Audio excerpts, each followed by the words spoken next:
тарабхонаи бурак бо дуруди сипос маззеписандонро пазироӣ мекунад. ин ҳама муддат бо пешниҳоди лазизтарин анвои ғизо, хизматрасонии олидараҷа мо боварии шуморо ба даст овардем. аз ин ба баъд боз ҳам лазизтар ва болотару зеботар. бурак фазои комилан дӯстона. телефон барои фармоиш 99 999 2008. سعدی بوریزادی که محبوب دل همگان است در شهر میتیش جای خواب ندارد. جای خواب ندارد. هر آنچه کرد بر من آن آشنا کرد. جای عیبش هم نیست، جای وحش هم نیست. در ایستگاهی که دارم شهر میتیشی بود. خواب کردم. فهمیدم که بیچاره رستم هم خیلی در سفر در غربت است و در غریبی است. آنم خیلی با یک قوه بزرگی خود توانستن که مردی بزرگی که برادر خود رو که در قدر ماندگی بود از دستش گرفت و در جای خودش جا کرد.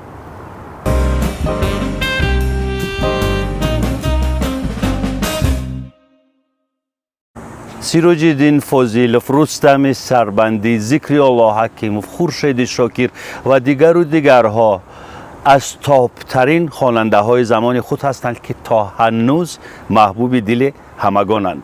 به من همیشه میگویند که این سلسله رو دوام بده و از همان نسل سراینده ها رو دعوت بکن به برنامه ناگفته ها. قبول است عزیزان دل من و اینک از همان سلسله تاپترین سراینده ها باز یکی رو دعوت کردیم. سعدی بوریزاد، رفیق من، رفیق شما، محبوب دل همه ما. سلام علیکم. سلامت باشه دوست. من درودی همه تماشابین ها رو به شما میرسونم. سلامت باشه آرزو جان. من خیلی نگاه کردم و بسیار انتظاری هم کشیدم. راست دیگه مخلصان ما که بسیار تشنه ماندن. درست. و بسیار از ما پرسش میکنن در معرکه ها و در توی سرها که چرا برادر شما در اکران ها کمتر برآمد میکنید. من تا امروزه بسیار از مردم تاجیک میندار هستم که امروز تا این ساعت ها تا این ثانیه های آخر مردم ما را احترام دارند. سعدی جان گفتید که همیشه منتظر بودید، مخلصان نیز منتظر بودند. بله. یک زمان از میدان هنر کنار رفتید. کجا رفتید؟ چرا رفتید؟ راستی گپش گویم آرزو جان، این یک معمایی است. چرا معما؟ معمایی است که چی معما؟ این معمای ناگشوده است. آخرین بار وقتی که حرف زدیم زمان کرونا بود. مادر رو از دست دادید بر اثر کرونا. کرونا بله. سعدی اما قبل از کرونا شما در صحنه نبودید. قبل از کرونا شما در برنامه ها پدید نمی آمدید. چرا رفتید؟ شما در یک انسمبل کار میکردید. انسمبل با نفوذ دریای کمیته تلویزیون و رادیو. بعد از آن در آنجا مصلحت شد که در بین جوانان انسمبل نو تأسیسی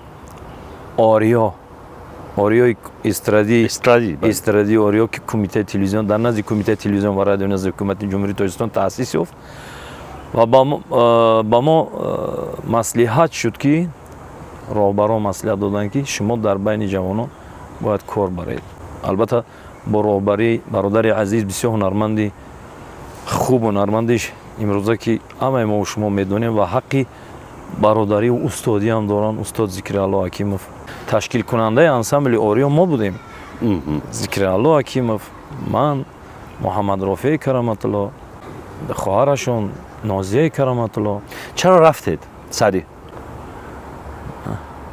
این خنده چی معنای دارد؟ در زیر این خنده چی گپی هست؟ مردم گمان کنند که ما غرقی الفتیم، در زیر هر تبسمی ما صد مصیبت است. آرزو جان خیلی چی گویم؟ بگویید حقیقت رو. با بعضی معلومات های بودن که البته ما ممکن که دیگه در اونجا راست نمی آمدیم. چطور؟ بیاید برمیگردیم به ابتدای حادثه. یعنی در آریا بودید. چی اتفاق افتاد که از آریا رفتید؟ خیلی ممکن یکان نافهمایی ها شد. یکان نافهمایی های بین چرا ما ممکن؟ چرا ممکن که خطاگی از ما باشد. چی خطاگی؟ چی خطاگی؟ شاعر میگوید که محمد غایب میگوید که یک شعری بسیار و بسیار بلند خوب دارد آرزو جان.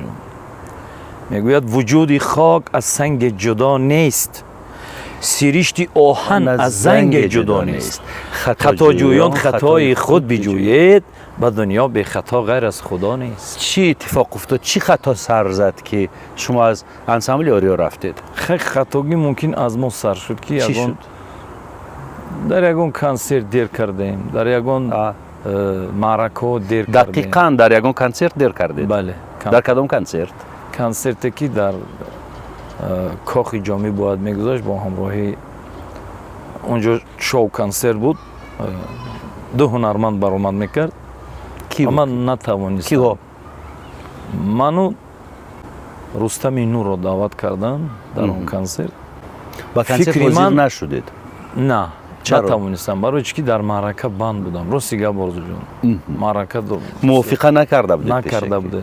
هیچ مسئولیتی نبود؟ مسئولیت با من دادم. من از همون اول گفته بودم که من نمیتوانم در این کنسرت برمم، برای چی که من بیلبورد و اعلان ها آویزان بود؟ آویزان بود. بسیار عکس راه شما. هم دور بود. آخه راه هم بسیار دور. در کجا بودید؟ در خودی 5 ده بودم. نویه 5. بله نویه 5 نزدیک سرحد. نزدیک سرحد. بسیار قماندانی رتبهش بلند در آنجا معرکه داشت. البته در اون وقت خیلی دشوار اونجا بود. هم نمی رفتید نمیشد؟ نمیشد. آخه آرزو جان خیلی که من یک در برآمدها بسیار تماشا کردم. از همین برآمدها برای من یک برآمد خوب از همین رستم برادر عزیز رستم سربنده که ما در غریبی با هم بودیم، درد میگفتیم. حالا بیایید این موضوع رو پورا بررسی بکنیم، بعد میرویم به روسیه. بله. یادآوری میکنیم روسایی رو که با رستم سربنده گپ شما هم حق. 5 رفتید، به کنسرت اومدن نتونستید. تشکیل کننده کنسرت کی بود؟ تشکیل کننده کنسرت کمیته تلویزیون برای تلویزیون. کارگردانی کنسرت کی بود؟ کارگردانش راستی گپ در یادم نیست. در یادم نیست. من نپرسیدم که کارگردان کی هست. شما یگان تنبیه گرفتید؟ بله. کی تنبیه داد به شما؟ رهبریت هم وقتا که چی گفتند؟ وقتی که از 5 برگشتید کیسه ها جیبک ها پوری پول، در اون وقت پول هم در نظر نمی رسید. برگشتید آمدید و چی فضای فراگیر بود شما رو؟ فضای حس کردم که چیزی هست. پس آمدید و با کی برخورد کردید؟ با رهبریت البته برخورد کردم. چگونه گفتم برخورد بود؟ که ما اینقدر خراجاتی که در این کنسرت کردیم به حرمتی از طرف شما بود. البته حالا اون که من اون کنسرت و تشکیل کننده کنسرتی که بودن در اون وقت من فهمیدم که بخشش کلان گفتم من نمیتونم در این کنسرت برآمد کردم. من اونجا بند هستم. البته فهمیدم، نه که نفهمیدم. خیلی چی گویم؟ تشکیل کننده کنسرت چی گویم که از گفتنم ناگفتنم بهتر است. تشکیل کننده کنسرت کی بود؟ تشکیل کننده کنسرت در اون وقت در یادم نیست. روسیه برزو جون طور ناممکن است که در یادتان نباشد. شما تا اون حد پیر نشدید که خاطرهتان ضعیف شده باشد و همه حوادث رو از یاد برده باشد. اون وقت در یادم هست که تشکیل کننده کنسرت راستی گپش گویم وقت سر رژیسور استاد کی بودن؟ کی خیر باز شد؟ اکتور عبیدالله رجب؟ نه، استاد علیم سنگین. بخشش استاد علیم سنگین بودن و ما رو دعوت کردن. استاد علیم سنگین گفتن شما برآمد دارید؟ گفتم استاد من نمیتوانم در این برآمد کردم. پرسیدن سببش چیه؟ گفت چخیل نمیشد که اونجا. گفتم چخیل یک توی کلانه، ما توی کلانه چخیل استفاده کنیم و آمده در اینجا. خیلی بود گپ‌های بودند. من چی گفتنی هستم آرزو جان؟ من گفتنی هستم که ما شکر از آن میکنیم که امروز در تاجیکستان ما صلح هست، که ما در یک فضای آرام صحبت داریم با هم. سعدی جان بعد چی شد؟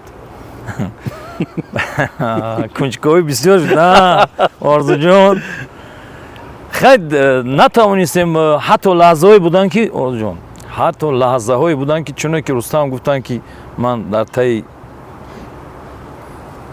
کراوات میگفتم، من در خود یک جای کردگی بودم که در توی چردک میگم به زبانی تاجیکی خما بام من در آن بام در خود یک جای کرده بودم که حتی ما رو نیابند در آنجا. از سبب چی بود؟ از سبب اونه که معرکه به حد بسیار بود، به حد. بعد حافظای نامی هم کمتر بودند داخل در آن وقت.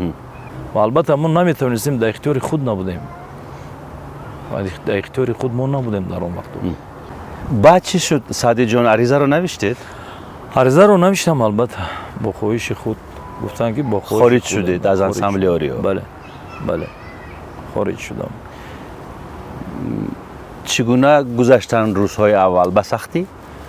باور کنید آرزو جان، که وقتی که در یک جا به وایه میرسی، در آن با همراهی استادانی که بودن ما همکاری میکردیم، البته استادانی عزیز، استادانی بزرگی که اپای نگینه راف و مردانی بزرگی که در اینجا استاد مبارکش جمعه بود، جایشون جنت باشد. گلبک سعادت بودن، جایشون جنت.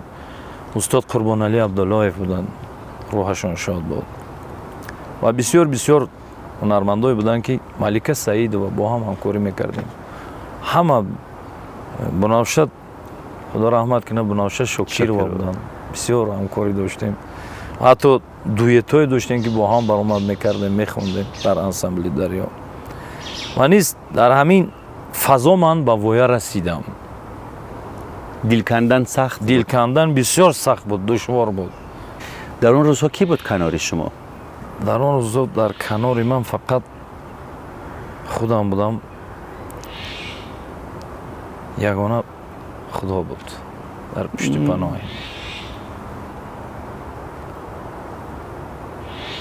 هر روز خدا میگفتم ای خدا این چیگه بود، این چیگه بود، این چیگه بود. هر روز در آن جایی که افتخار داشتیم، کار به سر میبردیم. البته این 21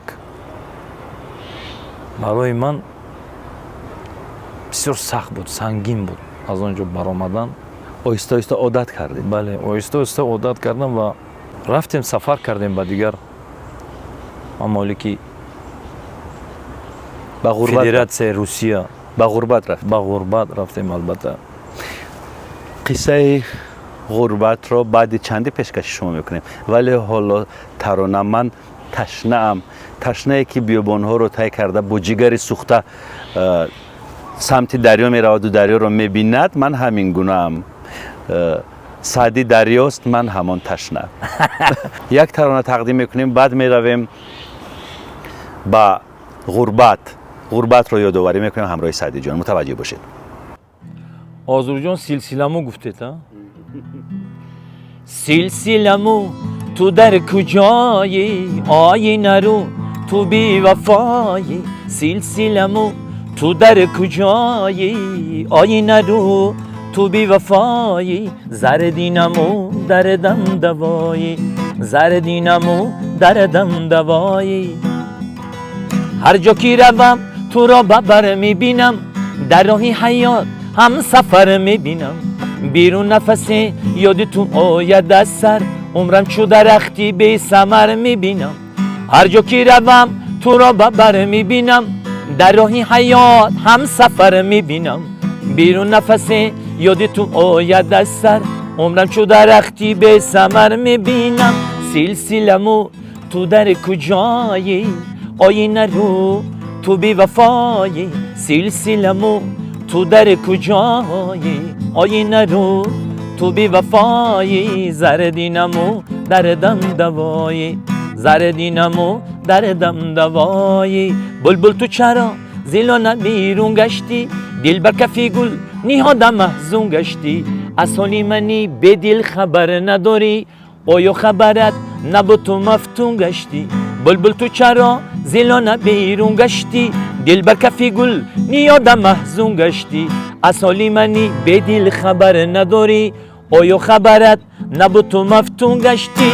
سلسله‌مو تو در کجایی، آینه رو تو بی وفایی. سلسله‌مو تو در کجایی، آینه رو تو بی وفایی. زردینمو دردم دوایی، زردینمو دردم دوایی. سلسله‌مو تو در کجایی، آینه رو تو بی وفایی زردینمو دردم دوایی زردینمو دردم دوایی.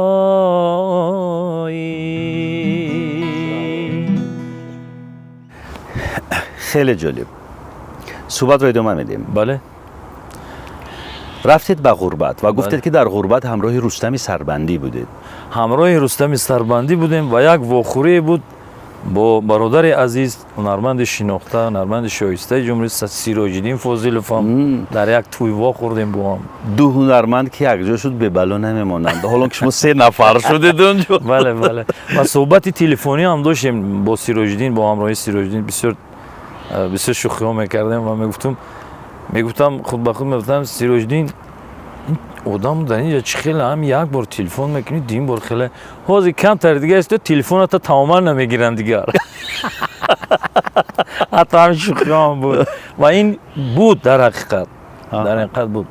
برای چی من فهمیدم که در غربت در غریبی البته بسیار دشوار است. ارزو جان هر کس هر خیلی میفهمد نکی غربت این به نهایت برای شخصا برای هنرمند به نهایت سنگین است.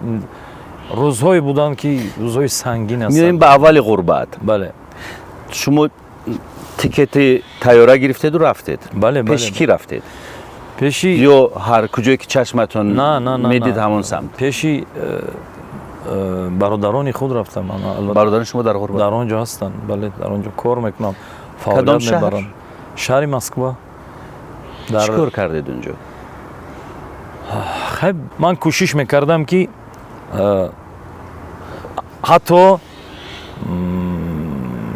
حتی من باور کنید روزایی میشدن که من راضی بودم که به دیگه کار گذارم.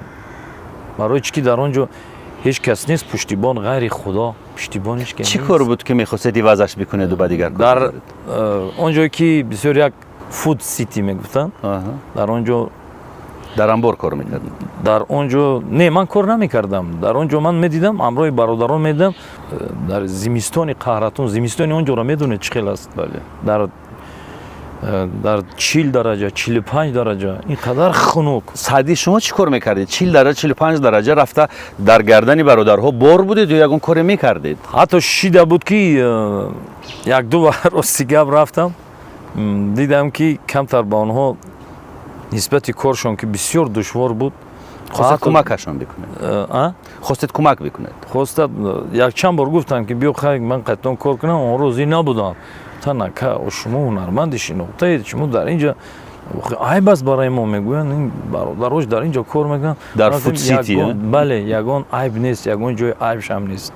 من کار میکنم. خیلی وقتایی بودن کردید؟ آرزو جان بود.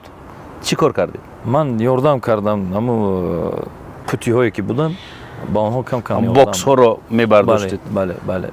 یعنی بار میبرداشتید؟ بار یاردم همچی یاردم این خیلی نه که کاری اساسی من هم باشه. با فکر کردم چرا؟ که پس چی طور زندگی میکردید؟ پیسه از کجا در می آوردید برای زندگی؟ از برادرها میگرفتید؟ یه دو وقت برادرها یاردم کردم. بعد اونه که یاردم دیگر یاردم نشد. تنکه میبخشید اینجا مهمانی اومدگی نیستید. گفته سیراج‌الدین فاضل. این مهمانی شما با فکرم دراز دوام کرد. چند ماه کار نکردید از اولی رفتنتون به غربت؟ از اولی رفتنم قریب که 1 ماه زیاد کار نکردم. 1 ماه. که هر روز غربت خرجی معین دارن. بله. بعد آرزو جان جای خیلی است که ما در تاجیکستان آزاد زندگی میکنه خانه و در خودمون است. بله. اونجا ما همچون مهاجر اجاره‌شین بودیم و هر لحظه و هر زمان که وقتی که اجاره پولی رو میدادیم لرزمان می آمد در وقتی اجاره دادن وزنین بود آخه حرکت. بعد چیکار کردید وقتی که گفتن که تمام مهمانی به انجام رسید؟ یک روز میدونی چی گپ داد؟ لجام زندگیتون رو خودتون به دست بگیرید. بله. یک روز برآمدم رفتم کار کردم. اون تاج هنرپیشگی رو از سر گرفته یک طرف موندیم. اون تاجی که بسیار روشنایی میداد. بله. рӯшноиро гирифтем, яъни ман мондему, гуфтем як кор кардан дар кор. Баъд рафтам ҳамун наздикии ҳамун фотоситида, ҳамун амборда як кафе буд. Фикр кардам ки як даромада пурсам, охи ҳамҷа ҳунарманд дар кор аст ё не? Ки вақте ки ман дар он ҷо даромадам ва ин табиатро дидам, Орзуҷон, гуфтам баъди ин ҷа баромад кардам. Мо ҳунармандои будем ки дар он ҷоҳо вай набудем, охи барои чунин ҷойҳо набуд. барои чунин ҷойҳо тайёр набудем. онҷо медонед як программаи бисёр сахт дар кор ки онҷо забони русӣ донистанд. аз забони русиро медонистам ҳамаша. ҳай таронаҳое буданд ки бо забони русӣ мехондем. аммо дидед Саъдӣ, ба ҳар сурат ҳамон тоҷро шумо гирифта натавонистам, барои чӣ ки он тоҷ барои ман як файзу баракат меовард дар ин кор. варна агар он тоҷ дар сари шумо намебуд, дар ҳамон кобора кор медаромадед? албатта не, гап дар он аст ки Орзуҷон, ман дар он ҷо даромадам, ман хиёле кардам ки мардум маро намешиносанд. вале ки баъде ки омадам, худам не, як бародар омад гуфт, акай Саъдӣ, шумо дар ин ҷо чӣ мекунед? ман гуфтам хай, омадам як тамошо. баъде ки дидам ки мардум дар он ҷо моштагам, бародар Саъдӣ Буризод хонад як ду тарона. гуфтам охи ман ҳичи надорам. хондед ё на? хондам, албатта хондам. бо ҳамон тоҷи худо ба шукр мегӯям ки имрӯз устодони мо ҳастанд. чӣ ки гуфтем, устодон, мо аз устодо дарс гирем. падару модари Сангалӣ Мирзоева раҳмат кунад. мо дида Сангалӣ Мирзоева, Қурбоналӣ Абдуллоева, ҳамин устодоро дида мо ҳунарманд шудем, ба воя расидем. Рустами Қосим дар он вақт буданд, ҷояшон ҷаннат. ва якчанд таронаҳои русие ки устод Сангалӣ Мирзоев замзама мехонда, ман ҳам таронаро медонистам. ҳамин барои ман як кӯмак шуд. ва боз аз ин доштам таронаҳои русие ки таронаҳои хай русии тоҷикӣ доштам ки метавонистам ки ҳамин сатҳи худро қапида тавонам. сатҳе ки дар он ҷо буд, дар ин ҷо не, дар он ҷо. билохир чӣ шуд, кор даромад? билохир ҳамин хеш шуд ки ба ҳама ҷо даъват шудам. ба ҳама қаҳвахонаҳое ки дар он ҷо буд, қаҳвахонаҳои тоҷикӣ буд, даъват шудам. як ҷояш ҳеҷ вақт аз ёдам намебарояд ки Орзуҷон, дар он қаҳвахона фақат бо забони русӣ хондам, намондам тоҷикӣ хондам. гуфтан анамин таронаҳое ки чандта русия медонед, ҳам забони русия мехонед. дидам ки кам кам ба дараҷае расидан ки бисёр кайфияти баланд кардан, бурданд. ба ҳамон дараҷае расидан ки байдои тоҷикиро ба русӣ тоб дода хондан гирифтам. нафаҳмиданд. аз фарти мастӣ. бале, дар шумо 50 мекардед? не, Орзуҷон, ман ҳеҷ вақт дар ин кор олуда нестам ва набудам ва намекунам ҳеҷ вақт. барои чӣ ки билкул аз ин кор ман бисёр дур ҳастам. ҳатто дар ҳаётатон нанӯшидед? намедонед ки таъми шароб чист? намедонам. сигор чӣ? сигор на, ҳеҷ вақт? билкул нос ягон вақт, ягон чӣ ман истифода кардагӣ нестам. Орзуҷон, ки вақте ки дар баромадҳо баромад мегирам, мардум ба ман савол, ин маст аст, ин баромада қатъи рақосҳои хел ишора қатъи мехонад, тоб метиҳад хел. охир ман гуфтам бародар, хай ҳонар як ҳаракатҳое доред бо поатон, ҳаракатҳое, бале, мерақсед, бале, як адоҳое дар меёред. бале. ҳатто дар як ҷой будем ки менеҷер Давлатова гуфт ки як савол додам ба ман, бо мо ҳамкорӣ дошт дар дарё. ва гуфт, акай Саъдӣ, манам як дивизиони шумо бисёр ман ба маъқул аст, як тарзи ҳаракататон. ҳамон? бале. ҳамон тарзи ҳаракате ки як бор нишон майли. ин хел ҳаракатҳо буданд ку, хел ҳаракатҳо буданд. бисёр ба ҳамин менеҷербону бисёр хеле ҷолиб дилашон ғалтид ва гуфт ки ҳамина ман чӣ хел кунам. дар он вақт Диловари Зориён, рӯҳашон шод буд, бисёр бародаре буданд ки ҳамкории мо бениҳоят бисёр доштем бо Диловарjon. якумин шиносоии менеҷер Давлатова бо Диловари Зориён аз ман буд.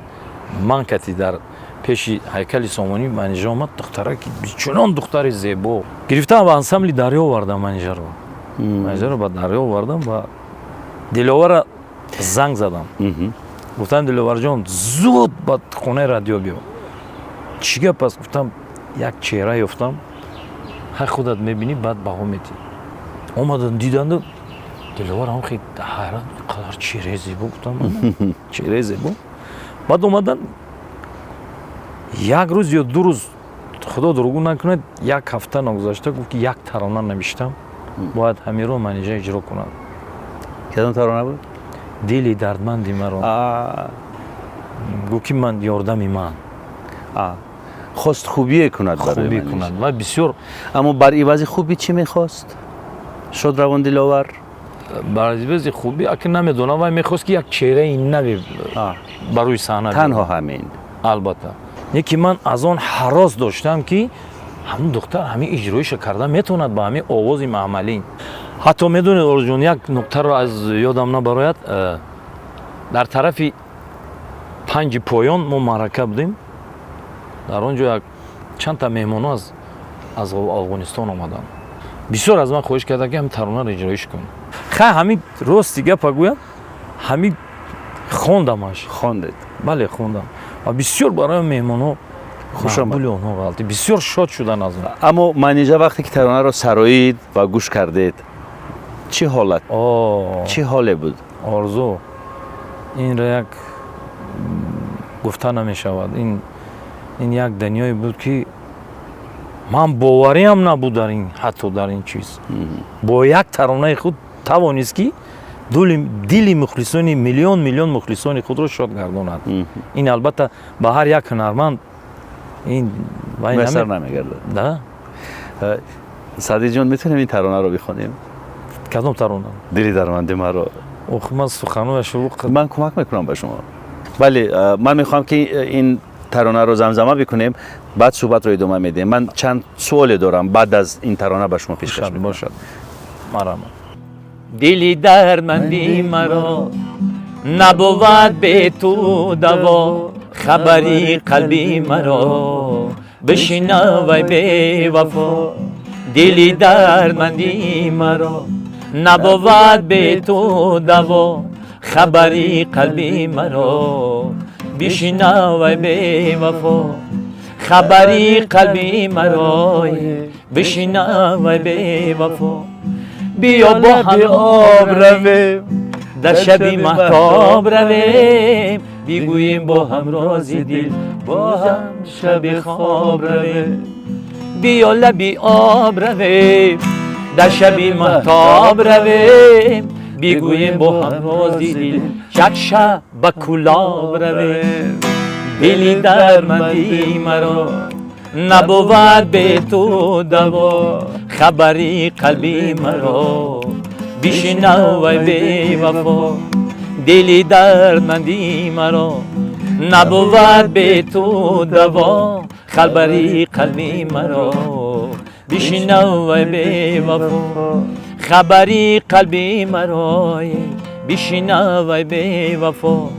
خبری قلبی مرا بشنو ای بی وفا.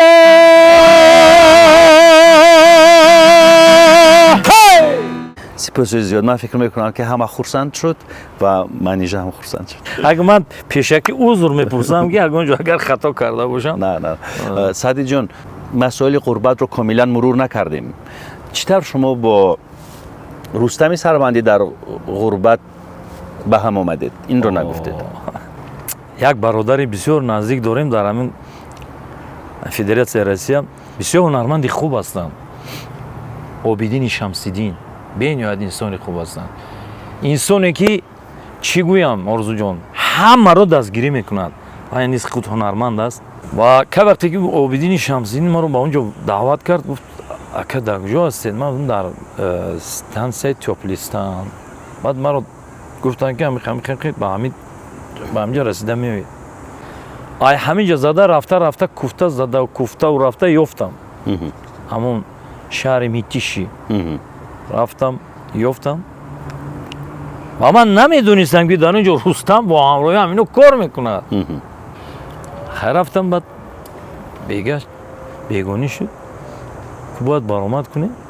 یک کس آواز رستم قطعی خونده است. رستمی سربندی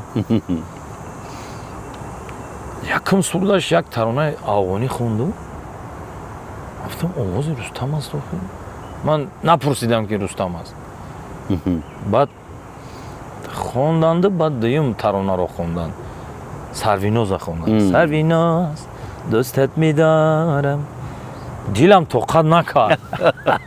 از جو خستم از شدی گفتم بیست. رفتم نگاه کردم رستم سربندی خونده. بازم میبیم گفت خب نوبتشون نگذراندند. بعد اومده خب با هم دیگه آغوش گرفتیم هم دیگر رو. خیلی از غربت در غریبی قریب 3 ماه شده بود. من قطعی رستم خیلی صحبت کردم. یگان کارهای مشترک کردید؟ بله بعد در آن وقت همون برادر عابدین گفتن که اینجا من یک هفته در کجا گو خوب میروید. اونجا جایی نیست که تو را هر که گرفته برای جا کند. اونجا تاجیکستان نیست. اونجا غربت است. سعدی بوریزادی که محبوب دل همگان است در شهر میتیش جای خواب ندارد. جای خواب ندارد. بعد فکر کردم زندگی آرزو جان حتی گفتن که حتی در چشمانم عشق باشدم من این رو پنهان نمیدارم. من میفهمم. شب شد فهمیدم که بیچاره رستم هم خیلی در سفر در غربت است و در غریبی است. خب استود و اول یک فکر کرد و رفت و با گشته آمد. دل هنرمند چی دلی بزرگ است که نمیخواهد که برادر خود رو در قد کوچه پرتاید. بعد خسته رفتیم هر دو. بگو سعدی جان فکر نکن اون که این خونه من نیست، این غریبی هست. من بسیار با هم رستم در غربت با هم بنهایت برادر جانی شدیم. من از این کار برادر عزیز رستم سربندی خیلی شاد هستم و همچون برادرانه دوستش میدارم. برای چی که حتی اجاره پولی نگفتن که همه قیقی استودی اجاره پولی حتی وای نکردن. و من بسیار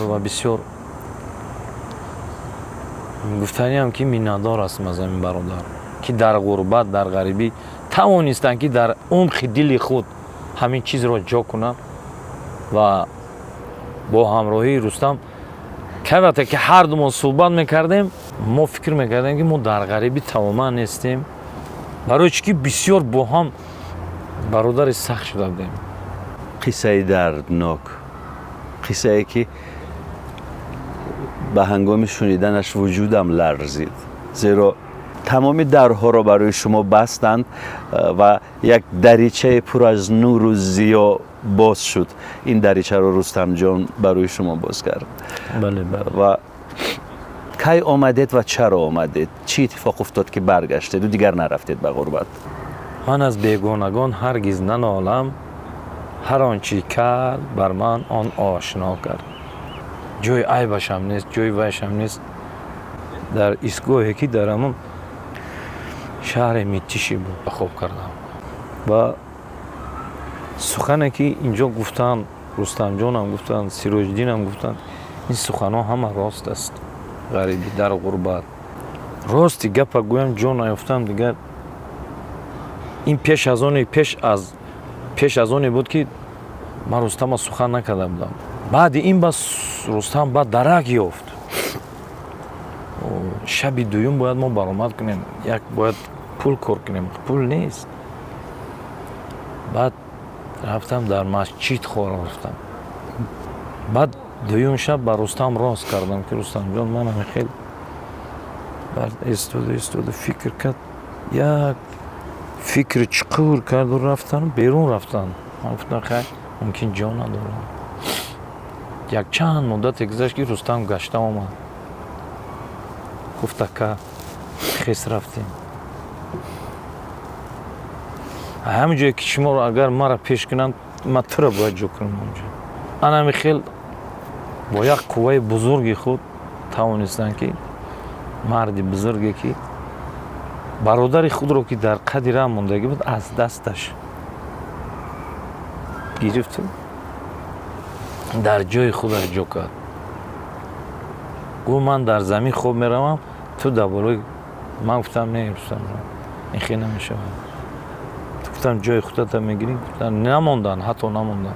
من نمیدونم آنچنان وجودم به لرزه در آمد که بعد این حرف و قصه های شما میخوام نفرین بگویم به دنیا، به زندگی، به همش نفرین بخونم، ولی شکر از خدا کردن در کار، شکرانه کردن در کار. من فکر میکنم که سعدی جان برگشتید، چه اتفاق افتاد که برگشتید؟ خیلی دیگر نتوانستم آرزو جان در اونجا همین گپ راستش گفتن در کار است. آرزو جان من گپی پنهانی ندارم. در اونجا به رقاصه کار کردن نمیشود. اونجا باید که 4-5 تا همراهی تو باید رقاصه ها باشند. برگشتید آمدید؟ برگشتم اومدم. یک وقف میکنیم، یک ترانه زمزمه میکنیم، بعد مجرای صحبت را به دیگر سمت میبریم. بله باشد سلامت باشد. گلی جان چشمی کی داری او تا چشماره کی داره، نازی بسیاره کی داری او تا نازاره کی داره. گلی جان چشمی کی داری او تا چشماره کی داره، نازی بسیاره کی داری او تا نازاره کی داره. من مسافر بچه هستم کی به شهری تو غریبم. من مسافر بچه هستم کی به شهری تو غریبم. با غریبان یک نگاه او تا عقلاره کی داره. با غریبان یک نگاه او تا عقلاره کی داره. کجا میری ای نگارم گلی خود روی بهارم. با دلی صبرم خزانه بیا بنشین در کنارم. کجا میری ای نگارم گلی خود روی بهارم. با دلی صبرم خزانه بیا بنشین در کنارم. ترحم کن ای پری رو با دل و جانی جوانم. با دلی صبر و خزانم بیا بنشین در کنارم. با دلی صبر و خزانم بیا بنشین در کنارم. گلی جان چشمی کی داری او تا چشماره کی داره، نازی بسیاره کی داری او تا نازاره کی داره. من مسافر بچه هستم کی به شهری تو غریبم. من مسافر بچه هستم کی به شهری تو غریبم. با غریبان یک نگاه او تا عقلاره کی داره. با غریبان یک نگاه او تا عقلاره کی داره. خیلی جالب. سعدی جان برگشتید به پیش فرزندها. بله به پیش فرزندها. دیدم پسرهایتان کلان شدند. البته بلالالدین هلالالدین. بله. دو پسر دارید؟ بله. دختر ندارید؟ دختر سه دختر دارید. سه دختر که شوهر کردگان خدا با شکر. نوسه دارید؟ بله نبیره است. قریب 6 تا نبیره دارم، 7 تا نبیره. بچه ها رو زن دادید؟ بچه ها رو کلونیشه. کلونی صاحب اویله است، اویله دار است. در مسئله پژوهش و تتبع وضع فرهنگی در کار نیست یگان علمی ویژه داشته باشید، فقط کافی است که با اوضاع فرهنگیان ذهن بمانید و ببینید که در کدام وضعیتند. اگر هنرمند حقیر است، خار است، در سر خیابان خوب می رود. اگر هنرمند ذلیل است، هنرمند در وضعیت ناگوار قرار دارد، پس این است وضعیت اساسی که ما داریم و هیچ حرف بافته و سخن ساخته اینجا دیگر به درد ما نمیخورد. آرزو جان همش مثل آینه است. یک چی گفتنی هستم. من یک شعر خونده بودم از شاعره بود، شاعره رحیم جان. رحیم جان بله. که بهترین دوستی ما هستن. و میدونید من این شعر اول درک نمیکردم، او که اهمیت هم نمیدادم.